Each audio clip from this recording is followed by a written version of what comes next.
Nous avons un championnat pour Abu Dhabi, et ne vous y trompez pas, ces 2 petits points que Norris a obtenus à la toute fin de la course sont fondamentaux.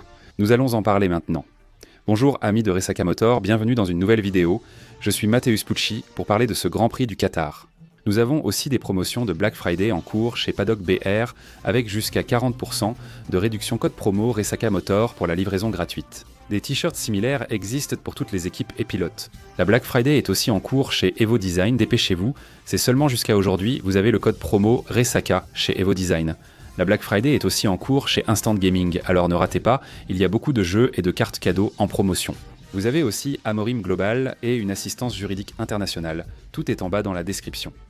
Mes amis, nous avons eu un Grand Prix du Qatar. Si on parle de dépassement, il ne s'est presque rien passé, n'est-ce pas ? On peut compter sur les doigts les dépassements qu'il y a eu. Ce qui était déjà attendu après ce qu'on a vu lors du sprint, donc on s'y attendait déjà. Le grand point, c'est que c'est devenu une course totalement stratégique à cause de la voiture de sécurité. Une course où, si tout le monde était programmé pour s'arrêter au même tour, ce genre de choses. Les McLaren ont fini par prendre une direction un peu différente dans la course, ce qui influence directement le championnat du monde. Je vais parler de cette stratégie en rappelant que c'est notre première vidéo d'impression. J'apporterai plus de données concrètes dans la seconde. Alors allons droit au but.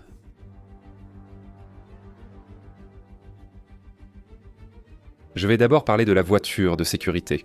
Au début de la course, autour du 6e ou 7e tour, Nico Hülkenberg et Gasly se sont touchés et Hülkenberg a abandonné. Il a eu de la malchance dans un contact purement de course. D'accord les gars, purement de course. Je ne vais même pas dépenser beaucoup d'énergie à parler de ce contact parce qu'il n'y avait vraiment rien de spécial. Les deux ont juste mal calculé un petit peu.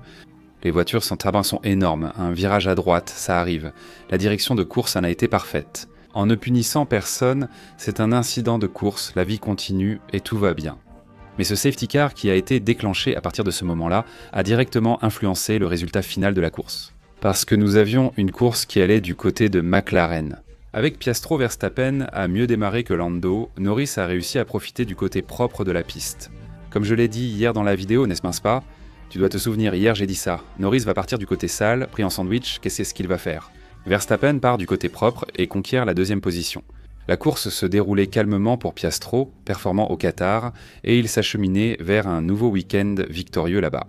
Mais ce safety car change tout, car McLaren choisit de ne pas arrêter ses 2 voitures. Il pensait sans doute que personne ne s'arrêterait avec la limite de 25 tours. Est-ce utile de s'arrêter maintenant ? Mais là, Verstappen rentre, un autre encore, tout le monde est rentré, sauf les McLaren et Ocon. Et là, quand la voiture de sécurité est en place, la grille est formée, Verstappen a clairement un avantage. D'autant plus qu'Ocon rentre ensuite au stand pour purger une pénalité. Le scénario était idéal pour Verstappen, pneu neuf derrière les 2 McLaren qui allaient très bientôt s'arrêter. Verstappen était en excellente position, tandis que McLaren était dans une situation compliquée.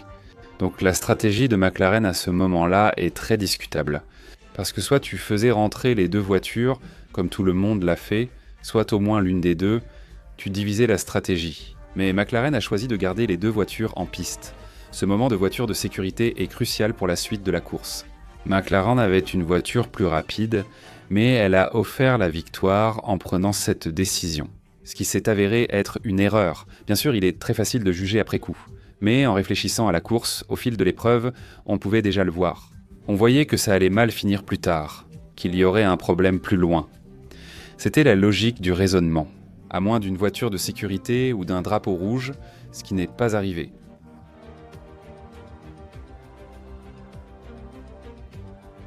Le relais de McLaren a été très solide, creusant l'écart avec Verstappen. Voici ce qui s'est produit. Ce n'était évidemment pas assez pour un arrêt au stand gratuit. Oscar Piastri est néanmoins repassé devant, comme Alonso. Ce qui était crucial puisque Alonso retenait tout le peloton, presque tout le monde était bloqué derrière Alonso. Ça a rappelé Monaco, où Alonso bloquait tout le monde il y a quelques années. C'était essentiel, sinon Piastri aurait rejoint le peloton. Dépasser au Qatar est très difficile, comme nous l'avons vu. Donc c'était parfait pour McLaren de réussir à faire rentrer ces 2 voitures au stand et de les faire ressortir toutes les 2 devant Alonso. Cela a aussi été fondamental pour la stratégie de McLaren. Parce que sinon, elle allait perdre beaucoup de temps derrière les autres, qui étaient vraiment lents. Verstappen avait donc du travail à faire. Il avait le travail de mener sa voiture à un bon rythme.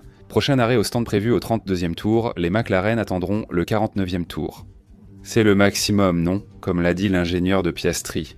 L'instinct, c'était ce qu'on attendait, la norme.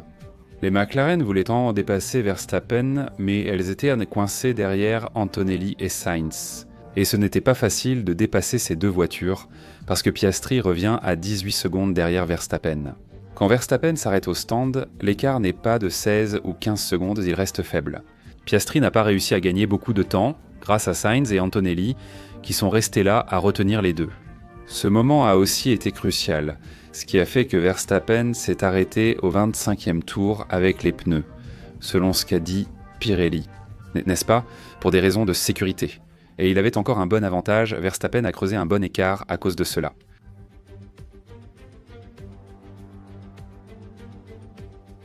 Enfin, Verstappen chausse les pneus durs pour terminer la course.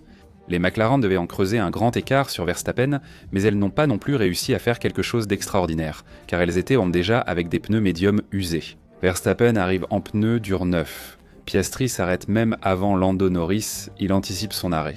Il parle à la radio avec l'équipe. Il dit on doit s'arrêter maintenant pour essayer d'aller chercher sur la piste, parce que si on attend jusqu'au 49e tour, il n'y aura plus assez de temps.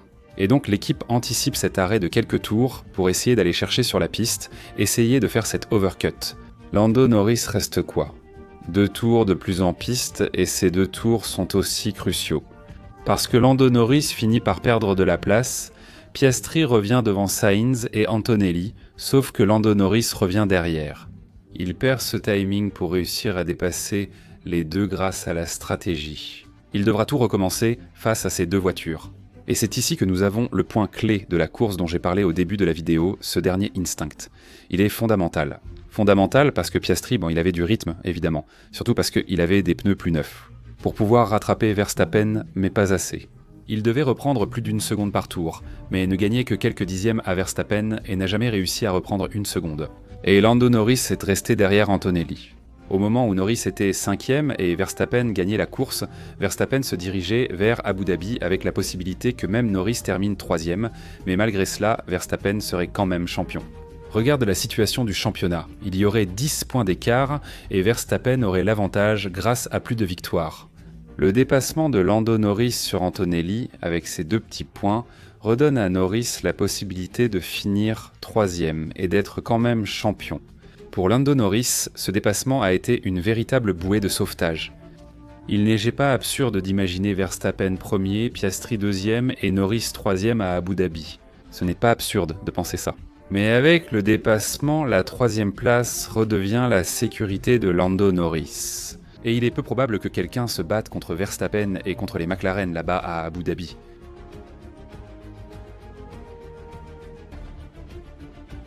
Tu sais que la voiture de sécurité a influencé la course plus tôt?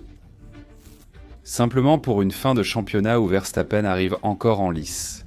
Oscar Piastri, longtemps en tête du championnat, est désormais 3e, et les 3 ont une réelle chance.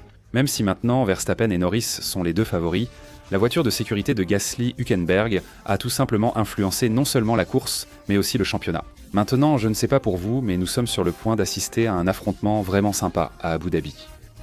Bien sûr, McLaren reste la favorite, car elle a une voiture plus rapide. Mais ce sera un week-end normal. Red Bull a tendance à mieux régler sa voiture lors d'un week-end normal. Si le Grand Prix du Qatar n'a pas été un pur divertissement en termes de dépassement, au moins au niveau du classement, il a tout laissé à Abu Dhabi, ce qui était ce que nous voulions. Donnez votre avis sur cette course dans les commentaires, je vous fournirai ensuite des données. Abonnez-vous et activez la cloche sur Resaka Motor. Merci et à bientôt.